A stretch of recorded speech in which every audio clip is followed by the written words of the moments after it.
ফেসবুকের নতুন আপডেট অনুসারে সব ভিডিও রিলস হয়ে যাবে।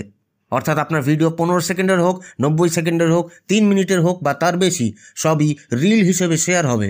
এখন আমাদের মনে প্রশ্ন আসতে পারে, আমরা কোন অ্যাসপেক্ট রেশিওতে ভিডিও মেক করব বা এডিট করে ভিডিও আপলোড করব? আসুন দেখে নিই। আমার সম্প্রতি পোস্ট করা ভিডিওটি একটি স্বল্প দৈর্ঘ্যের ভিডিও, যা 9:16 রেশিওতে তৈরি করা হয়েছে। এই ভিডিওর ইনসাইটসে ঢুকে স্ক্রল করে একটু নিচের দিকে এলে দেখতে পাবো টিপস ফর বেটার পারফরমেন্স রয়েছে। এর ডান দিকে সি অলে ক্লিক করার পর স্ক্রল করে একটু নিচের দিকে নামলে steps you have already taken সেকশনে আমি যে বিষয়গুলি এই ভিডিওতে ঠিক করেছি সেগুলো দেখতে পাবো।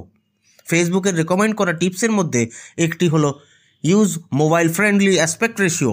পয়েন্টটিতে আমার এই ভিডিওর ক্ষেত্রে চেকমার্ক বা টিক রয়েছে, অর্থাৎ এই ভিডিওতে আমি যে 9:16 অ্যাসপেক্ট রেশিও ব্যবহার করেছি তা সঠিক। এখানে আরও বলা হয়েছে improve your video quality by uploading reels with 1:1 or 4:5 aspect ratio. অর্থাৎ ফেসবুকে ভিডিওর ক্ষেত্রে 1:1, 4:5 অ্যাসপেক্ট রেশিও গ্রহণযোগ্য। কিন্তু আগামী দিনগুলোয় ফেসবুকের সমস্ত ভিডিওই যেহেতু রিল হিসেবে শেয়ার হবে, সেহেতু আমাদের ভিডিওগুলো 9:16 অ্যাসপেক্ট রেশিওতে মেক করলে বা এডিট করলে ভালো হবে, কারণ রিলসের অ্যাসপেক্ট রেশিও 9:16।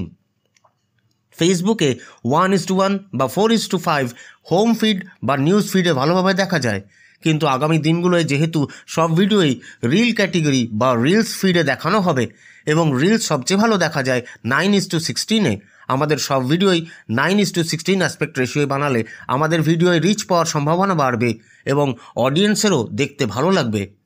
ভিডিও শ্যুট করার সময় আমরা আমাদের মোবাইল ফোন ভার্টিক্যালভাবে বা খাড়াভাবে ধরে ফুল স্ক্রিন মোডে শ্যুট করলেই সাধারণভাবে তা 9:16 রেশিওতে রেকর্ড হয়। অন্য কোনো রেশিওতে থাকা ভিডিও আপনি এডিট করার সময় যে কোনো ভিডিও এডিটারে 9:16 রেশিওতে করে নিতে পারবেন।